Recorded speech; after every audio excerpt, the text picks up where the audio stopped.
Halos ang lahat ay pigil hininga sa mga maaaring mangyari sa paghaharap ng Petrogas at Chocomucho sa Game 2 semifinal sa Premier Volleyball League All-Filipino Conference.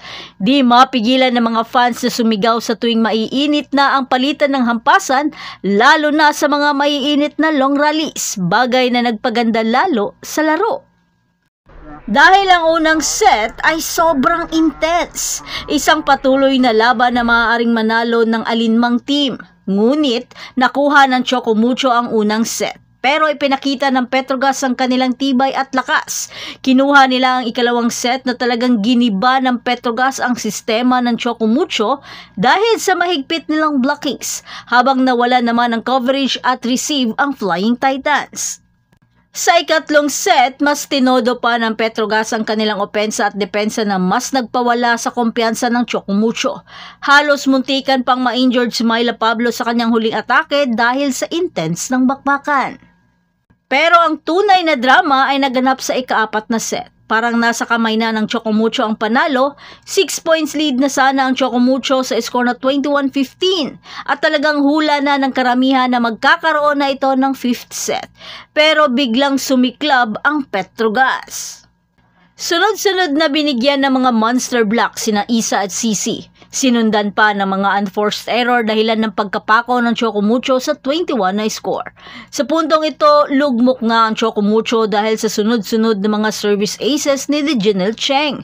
Talagang nag-iba ang ihip ng hangin. Binalasa na lahat-lahat ni Coach Dante Alinsunurin. Pinasok na niya ang ibang bangko tulad nila Cheng, Ogonzania at Mendres upang makatulong sa koponan. Pero hindi ito sapat dahil hindi pa man din ito nag-init sa bakbakan. Bagamat pinilit pa ni Sisi na buhayan ng koponan sa kanyang off the block sa score na 23-22. Pero nang Aiza Puntillas nagbigay ng isang malupit na drop shot dahilan upang madala niya sa match point ang Angels. Pero sa isang challenge ng Petrogas na ball in, ball out, ang nagpalito sa karamihan nang makitang malayo ang anggulo nito sa naturang linya sa court. Pero nang inulit ang challenge, kaya naman pala, dahil hindi naman pala ito makita dahil lahat ng anggulo ay may nakaharang. At para ito ay patas, kaya nananatili ang score ng Petrogas. Pero pagkatapos ng mahabang pagsisiyasat sa challenge, mas lalong kapanapanabik ang laban ng magtabla ang score sa 24 all dahil sa killer block ni Tubino kay Myla Pablo. Gayunpaman, nagawa pa ring may panalo ng Petrogas sa score na 27-25. Isang nakakagulat na 8-0 run. Ang Angels na pinangunahan ng mga clutch plays ni Janelle Cheng at Myla Pablo ay nagtanggal ng 6 na puntos na deficit. Ang isang bagay talaga na nagpalamang sa Angels ay ang back-to-back aces ni Cheng na nagpagiba sa receive at pasa ng Flying Titans. At ang kanyang matalinong pag-set kay Pablo ay napatunayang game changer nga ito. Bagamat hindi mawawala ang drama at kontrobersya dahil sa isang challenge sa isang crucial point na hindi naging conclusive na nagdagdag sa tensyon sa laro. Pero nananatiling kalmado ang Petrogas, ipinapakita nila ang kanilang composure.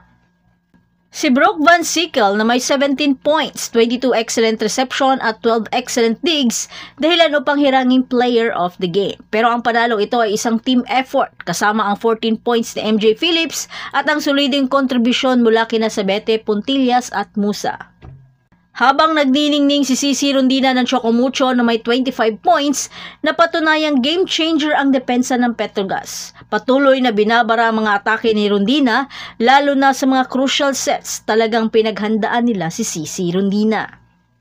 Ang panalong ito ay naglalagay sa Petrogas sa finals na may dominanting 2 panalong record, habang posible pa ang isang triple tie. Ang comeback victory ng Petrogas ay isang patunay ng kanilang kasanayan, tibay at hindi natitinag na determinasyon. Pero mukhang nanganganib na ang Chocomucho sa mga susunod na laban dahil muli nilang makakaharap ang karibal nilang kapatid na koponan na Creamline. Makakaya kaya nila ang bangis ng Creamline? Kaya masasabi kong napakagaling ng laban na ito. Makapigil hiningang bakbakan at kung ikaw ay nasiyahan, ipaalam mo naman sa amin sa comment kung ano ang inyong nararamdaman tungkol sa nakakagulat na comeback na ito. At huwag kalimutan mag-like at mag-subscribe para sa mas nakakapanabik na volleyball action. Fresh.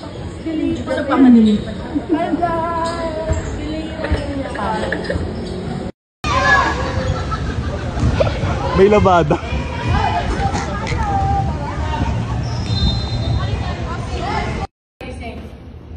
No, that's not true. Oh, Yan. I don't remember my God. Some people. Uy! Tama. Yeah. Again. Open your mouth. Pag nagsising ka ng bawal. Tapos pag galing dito. Use your diaphragm. Okay. Some people. It's better. It's getting better. I sound like Alicia Keys. Some people want it all. It's like engaging your core. Di ba you said engaging your core? Pero use your diaphragm. I'm a soul singer. I am? Yeah. Some people want it all. Wow!